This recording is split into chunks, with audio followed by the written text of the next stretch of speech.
Have you ever noticed how manipulators never truly stop? The moment you resist their control, they don't quit, they transform. It's like a silent predator in the shadows, smiling, waiting, pretending to be harmless, all while plotting their next move. Because once they lose control of you, they try to control the story about you. And that's when the game turns darker than ever. When you finally stop letting someone control you, the shift is almost immediate. At first, they may act calm, collected, even harmless. But don't be fooled. A manipulator doesn't just disappear, they adapt, they evolve. And what they do next, it's often more toxic than anything they've tried before. Picture it, a spider weaving its web in the corner, unnoticed by the fly that feels safe for just a moment too long. Or a hunter crouched low among the trees, waiting for the deer to lower its guard. That's how manipulators work. They don't vanish. They watch. They smile. They pretend to be composed. But underneath that calm surface, their mind is already scheming. Because when they can no longer control you, they move to something else. They try to control the narrative. They twist the story, distort the perception, and manipulate how others see you. It's not about truth. It's about power. And once they lose control of you directly, their desperation grows. Here's the critical moment. Once you stop needing their approval, panic sets in. You may not see it at first, but inside they're scrambling. Your independence exposes their weakness. Your strength exposes the lies they tried to bury. The moment you rise above their tactics, they regret ever underestimating you. So the real question is this: how can you recognize when someone's manipulation has shifted into something darker? And even more importantly, how do you stop it from dragging you back into their trap? Stay with me, because what you're about to learn may forever change the way you respond to manipulation. Toxic tactic number 1: public shaming. Let's start with one of the most calculated strategies manipulative people use when private control no longer works: public shaming. When gaslighting, guilt trips, and silent treatment behind closed doors stop working, they raise the stakes. They move the manipulation out of the shadows and into the spotlight. Because if they can't break you privately, they'll try to humiliate you publicly. They want to weaponize your fear of judgment. They want to crush your confidence in front of others, hoping you'll fold under the pressure of ridicule. Here's the truth. When private manipulation fails, public humiliation becomes their weapon of choice. How it looks. They'll mock you during meetings, hiding cruelty under the mask of humor. They'll make little jokes at your expense in front of friends or co-workers. They'll subtly question your intelligence, your loyalty, or your abilities, making sure others hear it. And when you confront them, they smirk, deflect, or minimize. They'll say things like, "Relax, I was only joking," or "You're overthinking it." But deep down, you know exactly what they're doing. They failed to belittle you in private, so now they try to shrink you in the eyes of others. Where Stoicism steps in. This is where Stoic wisdom becomes your shield. Marcus Aurelius once said, "The opinion of 10,000 men is of no value if none of them know the truth." Let that sink in. Their ridicule doesn't define your worth. Their staged humiliation doesn't touch the truth of who you are. Their noise, no matter how loud, cannot erase your strength. Because the reality is simple. They are not exposing you. Your resilience has exposed them. In the last section, we uncovered how manipulators often turn to public shaming when private control fails. But there's a deeper truth behind that tactic. Shame only works if you allow it to. Carl Jung once said, "Shame is a soul-eating emotion." Think about that for a moment. Together with Marcus Aurelius's wisdom, this idea holds enormous power. The very moment you start giving more weight to someone else's opinion of you, especially when that opinion is meant to humiliate, over the truth you know within yourself, you hand them control of your peace. Here's the secret.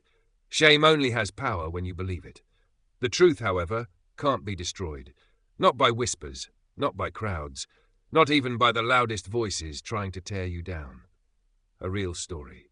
Let me share a story. A woman I know, let's call her Claire, once worked under a manager who seemed to master every subtle manipulative trick in the book. In private, he could never intimidate her. She was too calm, too self-aware, too grounded in who she was. His guilt trips didn't land. His pressure tactics fell flat. His silent treatment bounced right off her resilience. So what did he do? He took the fight public. In team meetings, he would cut her off mid-sentence, deliberately dismissing her input. When she shared ideas, he would roll his eyes just enough for others to notice. And one day, he crossed the line further. With a smirk, he joked in front of everyone, "We should give Claire a trophy for working late twice this month." The room laughed. Claire didn't. She felt the sting, sharp and humiliating, but she refused to shrink. She didn't lash out. She didn't fire back with equal cruelty. Instead, she let the silence settle, long enough for everyone to feel it, and then, with calm clarity, she replied, "Working late isn't a badge, it's a system failure." The laughter died instantly. The room went quiet, and in that moment, everyone saw through him. His attempt to shame her had backfired. How you should respond. So how do you deal with someone who tries to shame you publicly? First, don't let their words rattle your sense of worth. Remember, shame only works if you let it in. Second, resist the urge to retaliate with equal cruelty. The louder you fight back, the more fuel you give them. Instead, stand firm with calm confidence. Third, trust that truth has a way of revealing itself, even if not instantly. People eventually notice the difference between real strength and shallow mockery. At the end of the day, you don't need to match their noise. Your quiet strength, your steady composure, speaks louder than any insult ever could, because when shame doesn't stick, they lose their power. Manipulative tactic number 2, playing the victim.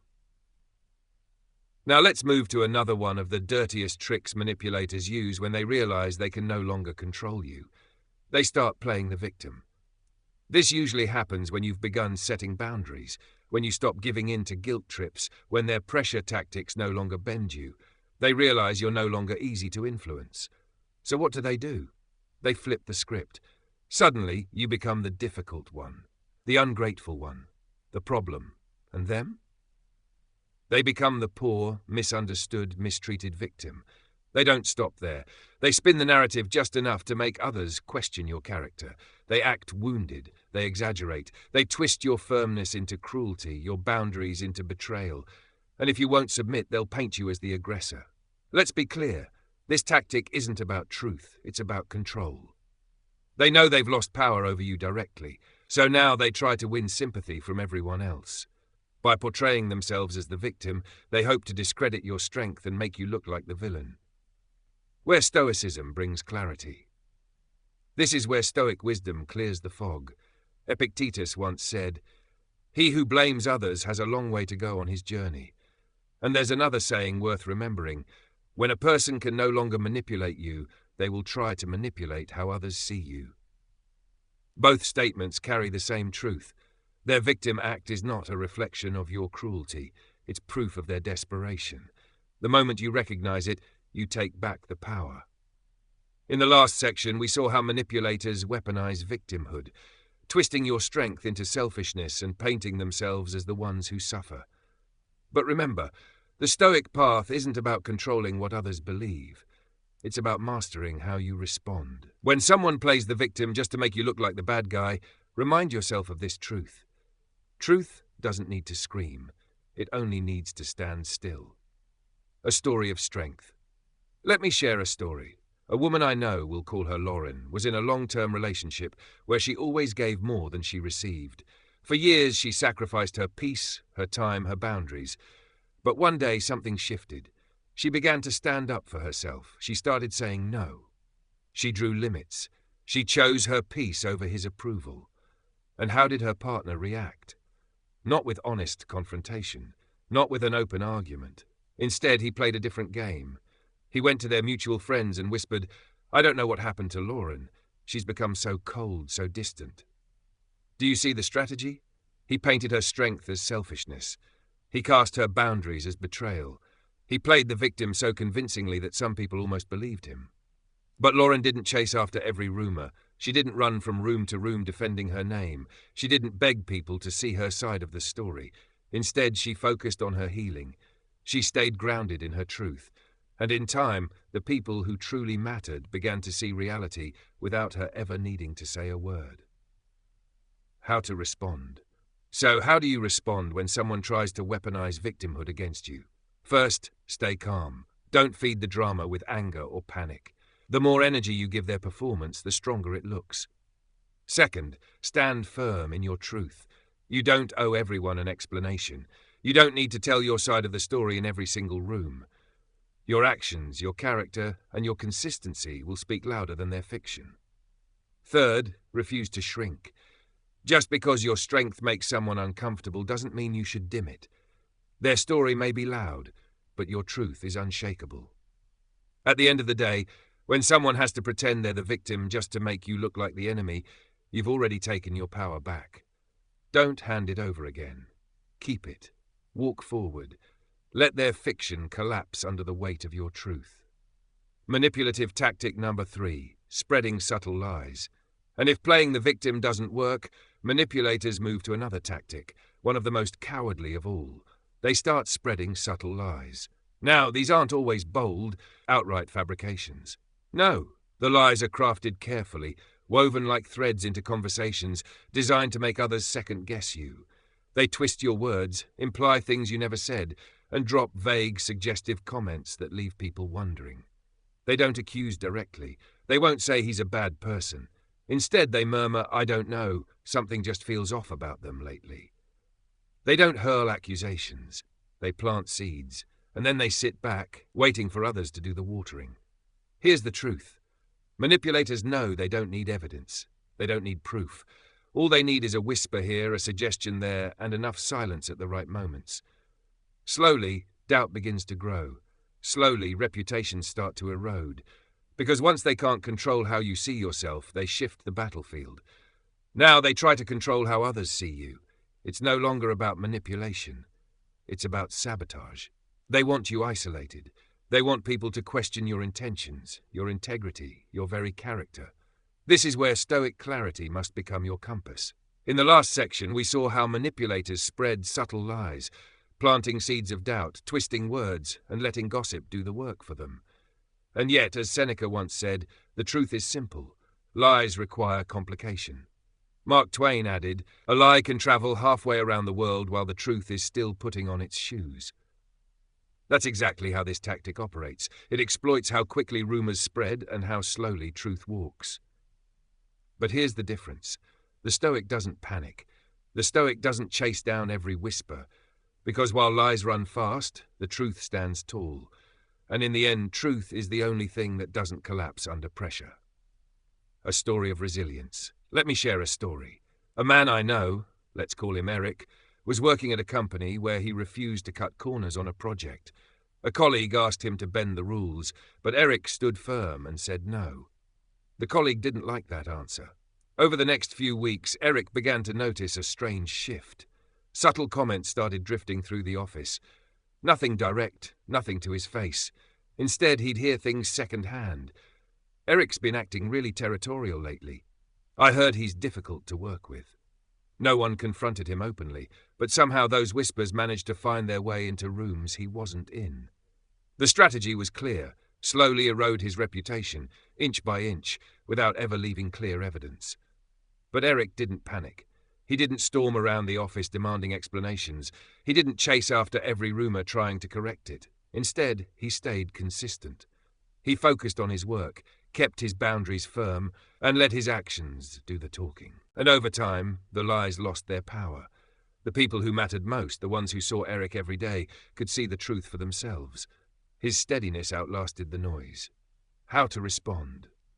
So how should you respond when someone begins distorting reality around you? First, don't chase every lie. That's exactly what they want, to drag you into a spiral of defensiveness. Second, let your actions speak. The truth doesn't need backup dancers. It doesn't need an army of explanations. It just needs consistency. Third, trust that time has a way of exposing what false intention tries to hide. Lies may sprint, but truth endures. At the end of the day, remember this. Anyone who has to lie about you just to feel in control already knows deep down that the truth favors you. Let them complicate things. You just keep living simply, honestly, and powerfully. The truth doesn't have to be loud. It just has to last. Manipulative tactic number 4, isolation. But when lies aren't enough, manipulators often take their games to the next level. One of the most calculated moves they make, especially when they feel their grip slipping, is isolation. Now, this isn't always physical isolation. They're not locking you in a room.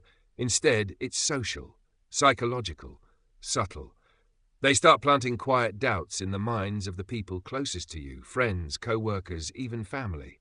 A whisper here, a loaded comment there. At first, it's barely noticeable, just enough to shift the energy, just enough to create a subtle discomfort. Slowly, people begin pulling back from you without even realizing why. Here's the truth. They try to turn others against you so that you feel cornered. Because isolation makes it easier to break your resolve. The fewer people you feel connected to, the easier you are to control. They want you emotionally vulnerable, second-guessing yourself, and wondering why the room suddenly feels colder than it used to. It's not about truth. It's not about fairness. It's about power. And the most effective way to strip someone of power is to make them believe they have no one left in their corner. This is where Stoic philosophy becomes your armor. In the last section, we saw how manipulators use isolation, subtle whispers and quiet doubts to make you feel cornered and alone. But remember, as Seneca once said, associate with those who will make a better man of you. That wisdom reminds us that the company we keep matters, and on the darker side, Machiavelli revealed the game plainly. Control the narrative, and you control the person. That's exactly what manipulators aim to do, twist the story, distort the perception, and control not just how others see you, but eventually how you see yourself. A story of isolation turned around. Let me share a story. A woman I know, we'll call her Jenna, was part of a tight-knit project team. For a long time she went along quietly, but as deadlines piled up and expectations became unrealistic, she started to speak up. She set boundaries. She pushed back against demands that weren't fair. Her confidence threatened one of her teammates. Instead of addressing it directly, he played a subtler, darker game. He began quietly turning others against her with comments that seemed harmless on the surface. Jenna's really intense lately, huh? Or she's been hard to talk to these days. Individually, the comments didn't seem like much, but over time, they added up. People started pulling back. The energy in meetings shifted. Jenna could feel the difference. The air felt colder, the tone less welcoming. But here's what makes her story powerful. Jenna didn't panic. She didn't go around accusing people. She didn't waste energy chasing every whisper. Instead, she stayed grounded. She showed up consistently with integrity. She kept contributing value. She kept being who she was. And slowly, those who mattered began to notice. Her actions told a story stronger than his rumors. The teammate's strategy began to unravel the moment people compared his whispers to her reality. His narrative collapsed under the weight of truth. How to respond to isolation. So how do you deal with someone who tries to isolate you? First, be aware. Recognize the tactic before it roots itself too deeply. Awareness is your first defense. Second, double down on integrity. When you stay consistent, when you remain grounded, your actions become proof that no one can erase.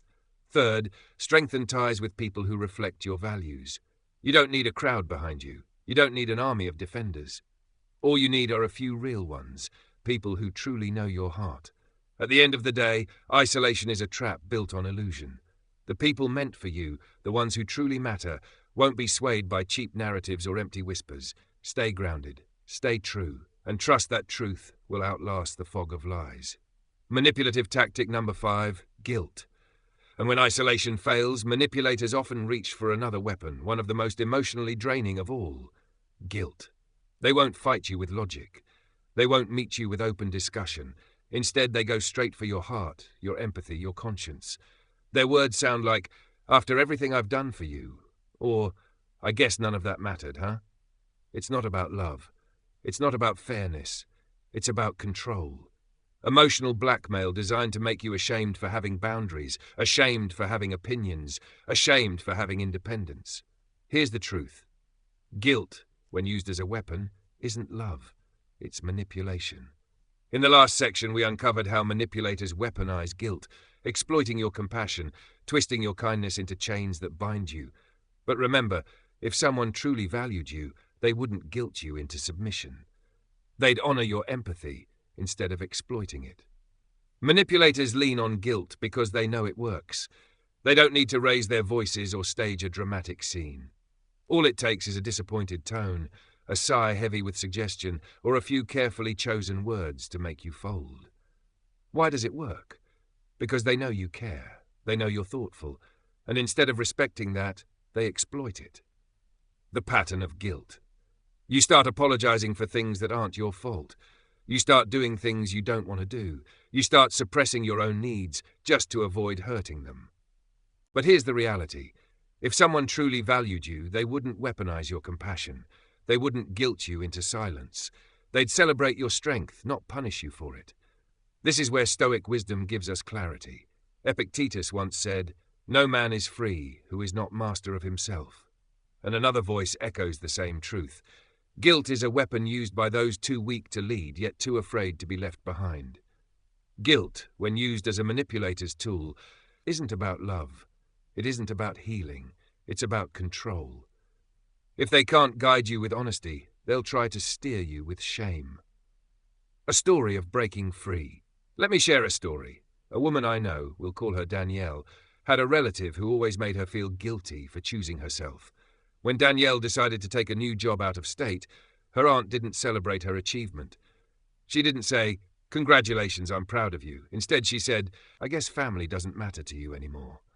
And when Danielle couldn't attend every family gathering or fulfill every request, her aunt would respond with lines like, "Wow, after everything I've done for you." For a while, it worked. Danielle bent over backward, trying to make up for it. She said yes when she wanted to say no. She drained herself trying to prove she wasn't selfish. She kept apologizing, overextending, and sacrificing her peace. But one day, she paused and asked herself a life-changing question. Would I ever speak to someone I love the way she speaks to me? The answer was clear. No. That realization changed everything. Danielle stopped reacting out of guilt. She stopped being controlled by shame. Instead, she started acting from self-respect. The shift wasn't loud, but it was powerful. Her boundaries became stronger, her choices became clearer, and slowly the guilt lost its grip. How to respond. So, how do you respond when someone uses guilt to control you? First, recognize the script. Understand what's happening. It's not love, it's manipulation. Second, pause before reacting. Ask yourself, am I doing this because I truly want to or because I'm afraid not to? That pause gives you power. Third, set boundaries with clarity, not cruelty. Remember, you don't owe anyone your peace just because they once did you a favor. At the end of the day, guilt is only powerful if you believe you've done something wrong. But setting boundaries isn't wrong, it's wise. Protecting your energy isn't selfish, it's survival. And those who truly love you will never make you feel ashamed for taking care of your own soul. Manipulative tactic 6, destroying your confidence. But when guilt no longer works, manipulators don't stop. They escalate. One of the cruelest tactics they turn to when they've lost control is trying to destroy your confidence. This isn't just about winning a single argument or making you feel bad in the moment. No, it's far deeper than that. It's systematic. It's slow. It's calculated. At first it may look harmless, small jabs, underhanded remarks, or questions disguised as concern. But over time, those little cuts begin to add up. The goal? To chip away at your self-belief until you no longer trust yourself. Because here's the truth. Since they can't own you, they target your self-worth. They aim to make you doubt your judgment, second-guess your instincts, and lose faith in your own strength. Why? Because if they can get you to stop trusting yourself, they win without lifting a finger. You'll start to hesitate. You'll stop making bold choices. And little by little, you'll shrink back into the very cage you worked so hard to escape. In the last section, we saw how manipulators try to break you down by destroying your confidence, using subtle jabs, disguised concern, and repeated doubt until you begin questioning yourself. But when that tactic fails, when you refuse to surrender your self-belief, they often turn to one of their most deceptive strategies, fake reconciliation. The illusion of reconciliation. This is their final play, the last card they put on the table when everything else has crumbled. You've stood your ground. You've set your boundaries. You've broken their influence. Their guilt trips don't work anymore. Their lies don't spread like they used to. Their attacks on your confidence have fallen flat. So what do? They flip the script. Suddenly, their harshness softens.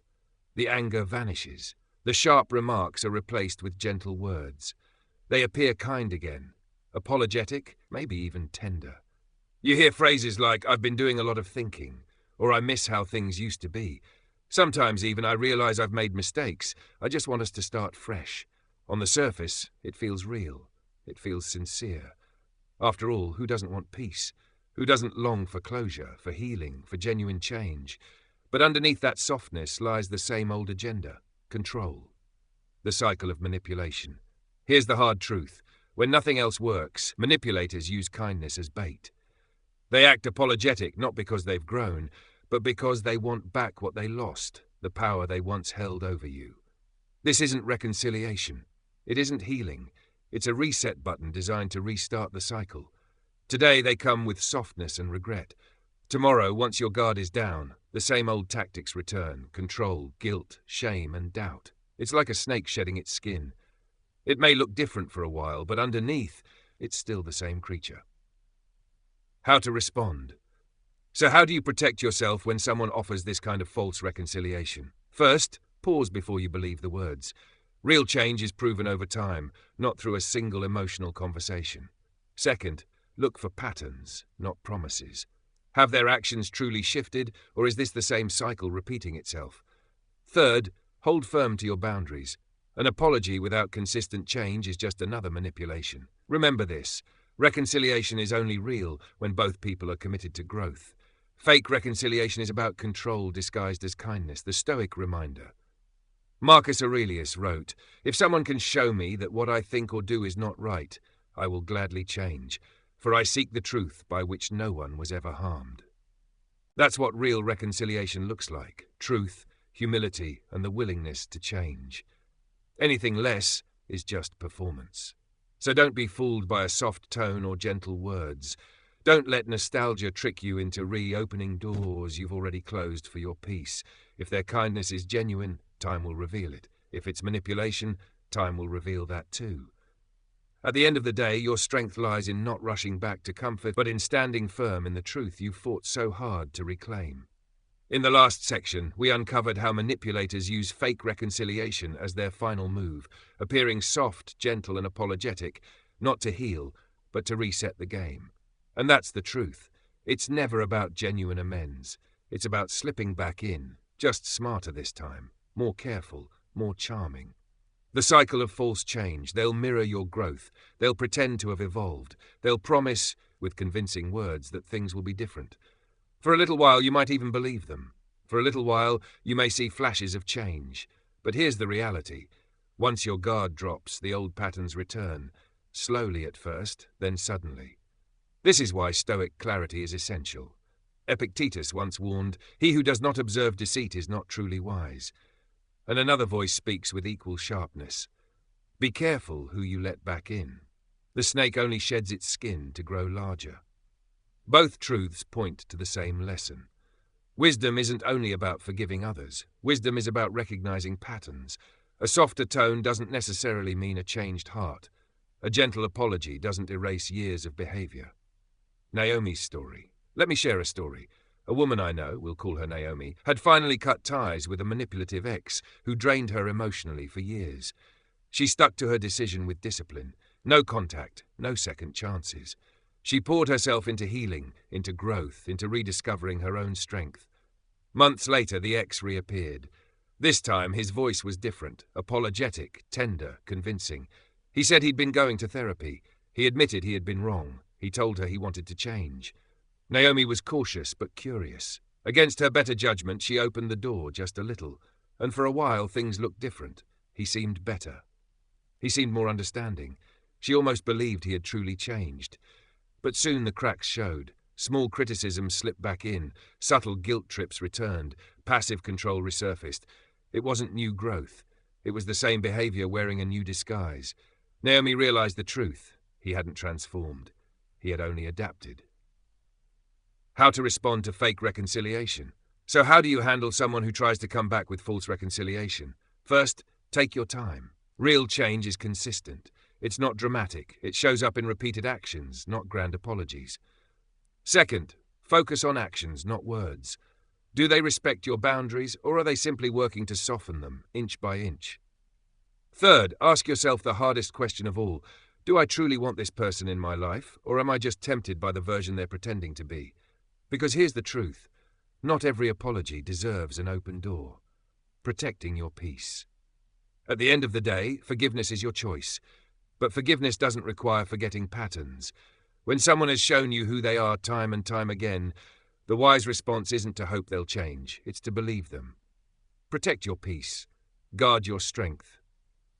And if walking away is what preserves your soul, then walking away is the strongest move you can make. So remember, reconciliation without real transformation isn't healing. It's manipulation in disguise. Closing. If you found value in this message, give this video a like. It helps spread the truth to more people who need it. Don't forget to subscribe for more powerful insights and share your thoughts in the comments below. I read them all, and I will definitely reply, because together we keep learning, and together we grow stronger.